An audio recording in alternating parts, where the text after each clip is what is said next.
মাম্মাম তুমিও বসে পড়ো না, আমি তো সবাইকে ব্রেকফাস্ট দিয়েই দিয়েছি, বাকিটাও আমি দিয়ে দিতে পারবো। তুমি বসো।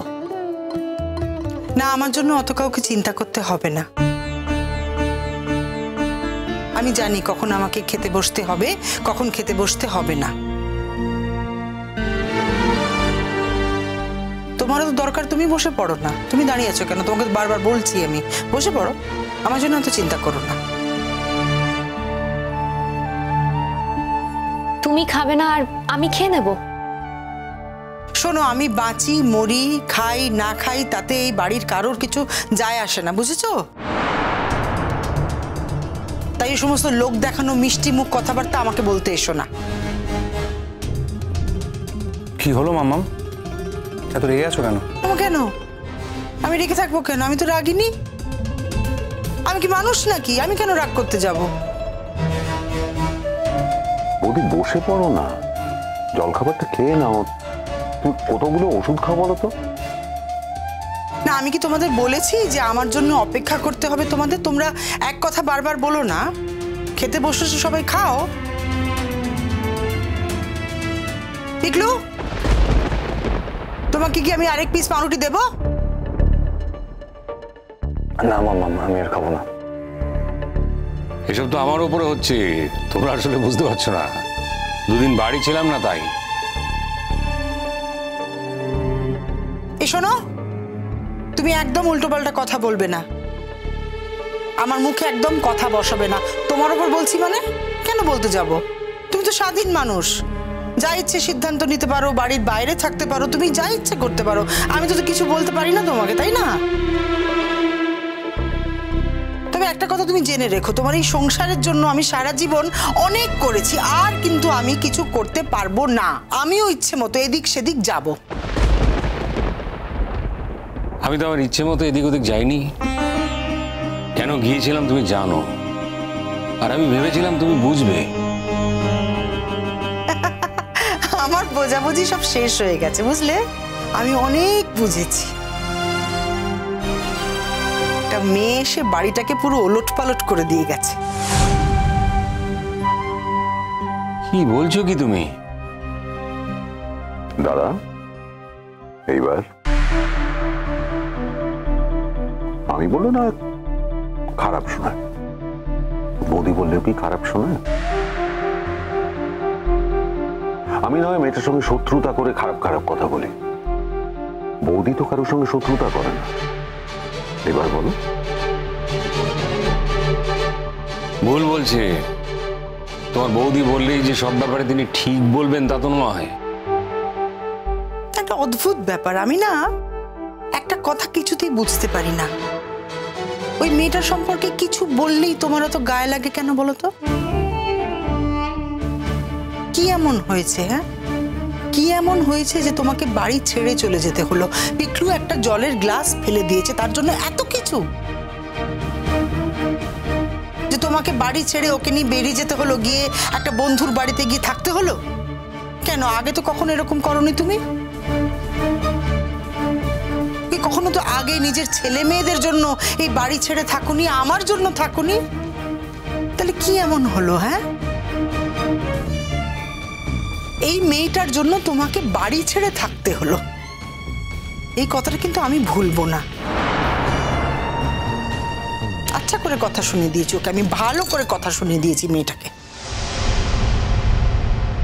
তাই নাকি? দেখো, মেয়েটা এতটাই ভালো যে সে এই বিষয়ে কোনো কথা বলার প্রয়োজন মনে করেনি। তুমি যে ফোন করেছিলে, তুমি যে কথা বললে ওর সঙ্গে, আমি কিন্তু ওর সামনেই দাঁড়িয়েছিলাম। আমি বরং জিজ্ঞেস করলাম কি বললো তোর মাম্মা। ও আমাকে বললো এমনি ফোন করেছিল, শরীর টরীর কেমন আছে জিজ্ঞেস করছিল। তবুও তোমরা ওই মেয়েটাকে খারাপ কথা বলবে, তাই তো? না না, কেন বলবো? মেয়েটা তো ভগবান। আচ্ছা গুড্ডি মেয়েটা ভালো হলো কি খারাপ হলো তাতে আজকের দিনে আমাদের বাড়িতে কারোর কি কিছু এসে যায়? কেন আলোচনা করছো এটা নিয়ে? আমারও সেটাই বক্তব্য। আর কি অসুবিধা আছে তোমাদের? এই মেয়ের ভালো মন্দে কারো কি কিছু এসে যায়? আমি বাবা কোনো কথা বলবো না। আমি এখন কথা বলতে গেলেই তো সবার কাছ থেকে অনেক কথা শুনি। আমি আর ভিলেন হতে চাই না। কে তোমাকে ভিলেন বানিয়েছে? কিছু মনে করো না মিঠি, তোমার কোনো কথার কোনো প্রতিবাদ করলেই যদি তুমি মনে করো যে তোমাকে ভিলেন বানিয়ে দেওয়া হচ্ছে, তাহলে তার কোনো কথাই বলা যাবে না। আমি তো বুঝতে পারছি তুমি তোমাদের কেয়া ফুলকে নিয়ে কথা বলছো, ওকে ইঙ্গিত করছো আর কি, মানে ও কালকে প্রতিবাদ করেছিল বলে এতগুলো কথা উঠছে।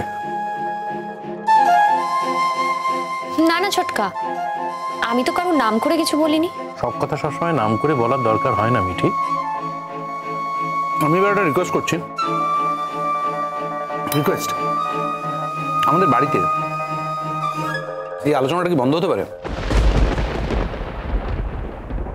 বন্ধ হয়ে যাবে? পিকলু তো কায়দা করিয়ে সইটা করিয়ে এনেছে, এবার আজকালের মধ্যেই নিশ্চয়ই ডেটটা পড়ে যাবে। মিউচুয়াল ডিভোর্স বলে কথা, তারপরে বাড়িতে মেয়েটা ইতিহাস হয়ে যাবে। ইতিহাসকে সবাই যে মনে রাখবে তার তো কোনো মানে নেই। তারপর তোমাদের বিয়ে শাদীর ব্যাপারে কদ্দূর কি খবর? কেন, আমি তো বলেছি যত তাড়াতাড়ি সম্ভব আমি শিরিনকে বউ করে এই বাড়িতে আনবো। আর তো কয়েকটা দিনের ব্যাপার, সব দিকটা একদিন কিরকম ঘেটে গেল। ও এখনো আনসেটেলড হয়ে আছে। দেখো, আমরা পিকলুর বিয়েটা চাইছিলাম বিয়েটার প্রয়োজনে। ও একটা জায়গায় থিতু নয়, আজ এখানে আছে, কালকে ট্রান্সফার হবে, অন্য কোথাও চলে যাবে, আবার সেই একা একা। সুতরাং বিয়ে হওয়াটা এই মুহূর্তে খুব প্রয়োজন। যত তাড়াতাড়ি সম্ভব সেটা হয় তত ভালো। তাছাড়া যে বিয়েটা ফাইনাল হয়েই আছে, আর তো কটা দিনের অপেক্ষা মাত্র। মাম্মা, তুমি আমাকে ডেট দেখতে বলেছিলে না? আমি দেখেছি, ওই 16 তারিখ একটা ভালো দিন আছে। 16 তারিখ তো এসেই গেল। হ্যাঁ, আমরা তো সব দিক দিয়ে তৈরি হয়েই আছি, এর মধ্যে নিশ্চয়ই ডিভোর্সটাও হয়ে যাবে। না দেখো, সেটা তো ভাইয়াকে আগে জানাতে হবে, তাই না? ভাইয়া, তোমার তো ছুটি নেওয়ারও ব্যাপার আছে।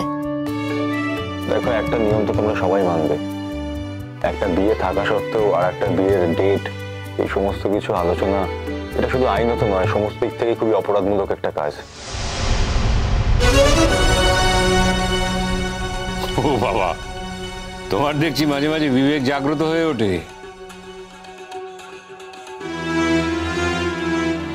দেখো জেঠুমনি, তুমি আমাকে যতই বিবেকহীন একটা ছেলে বলে মনে করো না কেন, আমি এমন কোনো কাজ সত্যিই করিনি যাতে। বাবা, ওরকম ভাবে হাসার কি হলো? আমি তো সারাক্ষণ মনে হচ্ছে তুমি শুধু গুড্ডির স্বার্থের কথাই ভাবছো। পিকলু তো তোমার কেউ নয়, তাই না? ওর স্বার্থের কথা একবারও ভেবে দেখেছো? ওর অবস্থা, মানসিক অবস্থা? না, টিকলুর কথা ভেবেছি বলেই তো মেয়েটাকে নিয়ে বাড়ি ছাড়া হয়েছিলাম। এখন তো পার্মানেন্টলি বেড়াল পার করে দিয়ে এসেছি, আর তো সেই বাড়িতে আসবে না। তো আমার বিশ্বাস, আমার অসুখ বিসুখের খবর পেলে, শুধু আমার কেন, এই বাড়ির যে কারো অসুখ বিসুখের খবর পেলে সে নিশ্চয়ই ছুটে আসবে। স্বভাবটা যে ওইরকম মেয়েটার, আবার তাকে বাড়িতে ঢুকতে দেওয়ার অধিকার বা না দেওয়ার অধিকার তোমাদের আছে। এইভাবে কেন কথা বলছো? আমরা তো সবাই জানি বাড়িটা একা তোমার। তোরা তা জানতে পারিস, কিন্তু আমি তো সেভাবে থাকিনি কোনোদিন। আমি তো সারা জীবনই বলে এসেছি বাড়িটা সবার। আর এটা শুধু মুখের বলা নয়, অন্তরেরও বলা। অন্তর থেকে আমি তাই বিশ্বাস করেছি। তাই আমার বাড়ি বলে এখানে যা খুশি হতে পারে সেরকমটা তো কোনোদিন হয়নি। তবে গুড্ডি হয়তো একটা ব্যতিক্রম হতেও পারে। গুড্ডির বেলায় আমি ওই আমার বাড়ির উল্টা মেনে চলবো। কেন বলো তো, কি দিয়ে বশ করেছে মেয়েটা তোমাকে? মা, একদম মামা করবে না। আমি যা বলছি ঠিক কথা বলছি। কোনোদিন তো এত দুর্বল হতে দেখিনি তোমার বাবাকে। गुड्डी गुड्डी